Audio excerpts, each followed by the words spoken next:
世界のジャパンチャンネルへようこそ。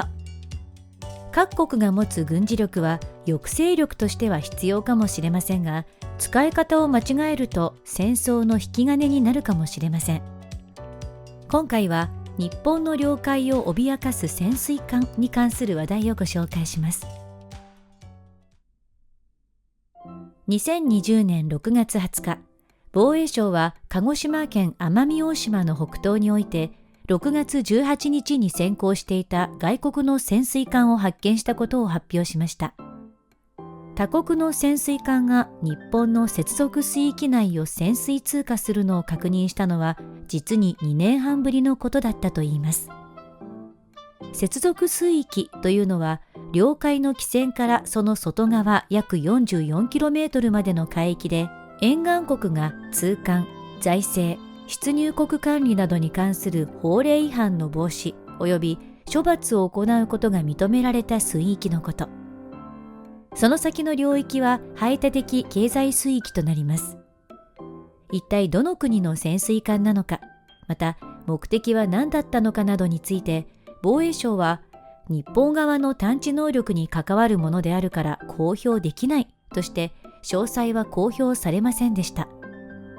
ただ政府関係者によると、おそらく中国海軍の潜水艦でしょうとのこと。本来潜水艦が領海を航行する場合、海面まで浮上した後、国旗を掲揚しなければならないというルールがあります。つまり領海は潜航が認められていないのです。領海内では漁業も行われているので、安全面を考慮すると潜水艦の存在を明らかにするのは当然のことですよね。ただ接続水域内では潜航することが認められていて、今回の件は日本の領海ではなく接続水域であったため潜航禁止ではなかったとのこと。しかし領海ギリギリを往来されるのは怖いですよね。この事態に海上自衛隊潜水艦早潮の元艦長である伊藤氏はインタビューで次のように答えています。中国の潜水艦に間違いないでしょうね。わざわざ接続水域を潜って通るということは完全に意図的なものです。人間に指紋があるようにスクリューの回転音など、潜水艦にはそれぞれ独特の音紋というものがあります。詳細は言うことができませんが、海上自衛隊はそれらの情報をすべて持っているので、どの潜水艦かは見当がついています。なので海上自衛隊に捕捉されているということも理解していた上で、その探知能力を試すのが一番の目的だったのでしょうね。習近平主席による独裁体制が確立して以降、中国はナショナリズムを高揚させるために軍が主導して対外的に強硬策を取っていると聞いています。尖閣諸島での動きも同様ですが、実は2019年には始まっていた動き。このようにして平時においても様々な動きをして抑止力をぶつけ合い、睨み合いをしているという状況が水面下で起きている現実なのです。と述べました。ちなみに中国は2019年時点で約60隻以上もの潜水艦を保有しているとされており、この数は日本の保有数を大きく上回っています。しかし伊藤氏はインタビューでこう続けています。確かに数字だけで比較すれば海上自衛隊は中国に追い越されている状態です。しかし問題は潜っている潜水艦を発見できる能力の差。今はアメリカ海軍がナンバーワンと言われているものの、1990年代までは日本の海上自衛隊が世界で一人勝ちのような状態でした。横須賀のアメリカ海軍第7艦隊と一緒に訓練をしていたため、アメリカに引っ張られるように能力が向上していったのです。例えば、私は1998年にハワイ沖で行われたリムパック演習に日本代表として参加しましたが、早潮一隻でアメリカを含めた艦隊を全滅させました。今も対潜戦の技術においては、イギリス、フランス、ロシア、中国もよくありませんし、イージス艦の能力とミサイル防衛の能力も日本とアメリカだけがずば抜けているというのが現状。なのでアメリカは海上自衛隊に対して世界で一緒にやれるのは君たちだけだと言っているのです。だからこそ中国海軍は日本を意識しているのだと思います。と語っていました。数が多ければ良いというわけではないのですね。このような中国の潜水艦の行動に対して海外の人々からは様々な声が寄せられていました。その一部をご紹介しますので、一緒に見てみましょう。海外の反応。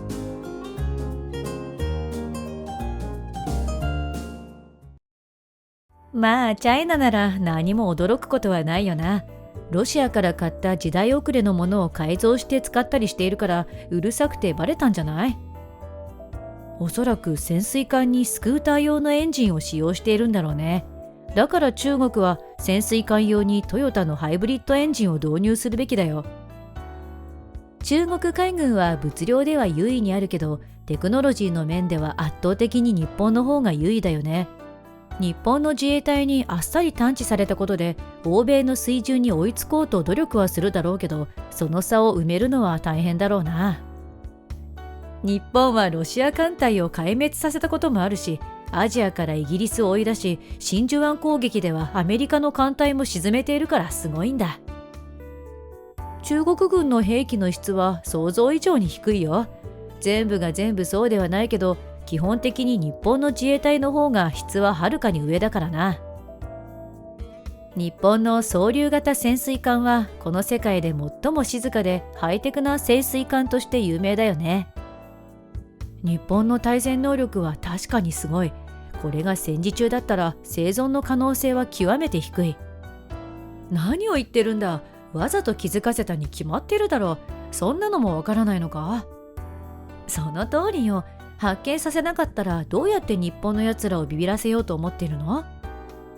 日本の領海にも入っていないし、中国の潜水艦だと確認もできてないのに、中国の脅威とか言うのは行き過ぎでしょ？日本の潜水艦が優れているのは間違いないけど、中国は潜水艦の数が多いから危機感だけは持っていた方がいいよ。原子力潜水艦は絶えず音が出てしまうよ。別に原子力潜水艦の方が上位なんてことはない。じゃあいつの日か東京湾に浮上して日本人に見せてやれ。日本は世界で最も強力な対戦能力を持っている。でもこのニュースでは何も明らかになってないわ。本当に発見されたのか、故意に発見させたのか、あるいはテストのためなのか、何もわからないわね。中国の潜水艦を打ち負かすのに技術なんていらないでしょ。基本的に水中で動くおもちゃなんだから。少なくとも攻撃能力がないなら話にならん。戦争が始まってみたら思ったよりロシアや中国が弱いかもしれないじゃない。日本の潜水艦のアドバンテージは別格の静粛性と潜航速度。東シナ海以外なら日本の潜水艦が深く潜れば今のところ日本の潜水艦に到達可能な武器がない。しかし日本の潜水艦はその深度から攻撃できる武器を搭載しているんだ。ありがとう日本。世界共通の敵を一掃してくれ。中国の潜水艦は80年代のロシアの潜水艦と同じ技術レベルなんだよね。特に原子力潜水艦なんて音が大きいから北朝鮮が追跡できるほどだし。中国人って喋ってもうるさい。潜水艦を航行させてもうるさい。何をしてもうるさいんだな。旧ソ連も1985年に日本から潜水艦用の機器を購入しているんだ。旧ソ連は日本から何を買ったの？東芝製の旋盤だよ。当時の旧ソ連の潜水艦のプロペラはあまり静かじゃなかったのさ。以上が海外の人々の反応でした。中国の潜水艦技術は高くないという意見がほとんどでしたね。初期型のものはドラムを叩きながら走っていると言われるぐらい音がガンガンに出ていた中国の原子力潜水艦ですが、ここ最近はものすごいスピードで静粛化が進んでいます。そして静粛化を進めると同時に強引な海洋進出を展開し、影響力を拡大させる動きを強めているのです。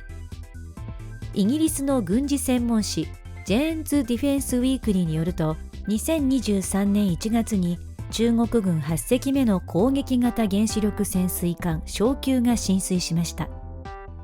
攻撃型原子力潜水艦とは、敵の潜水艦の追跡や監視活動を目的に作られた潜水艦。昨今の中国における軍艦の建造ラッシュは、軍艦が続々と浮かび上がる様子から餃子を茹でるとも表現されるほどすごいものになっています。このように中国が圧倒的な軍艦の建造を進める一方で、2023年3月13日、アメリカ、イギリス、オーストラリアの3カ国が防衛協力を組み、オーカスを結成し、オーストラリアに原子力潜水艦を配備するための共同声明を発表しました。このオーカスの動きに対して中国外務省は、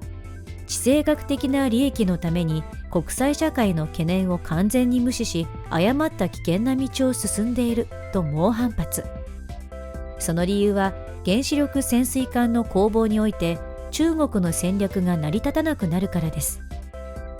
このようにオーカスはアメリカの同盟国側から言えば、中国の警戒感が大きくなり、抑止力も高まるというメリットがあります。海洋での勢力の拡大を目論む中国。今後も日本の海域に潜水艦が迫ってくる日はあるのでしょうか。動画を最後までご覧いただきありがとうございました。この動画が参考になりましたら、チャンネル登録と高評価ボタンをお願いします。今回のナレーションはミナがお送りいたしました。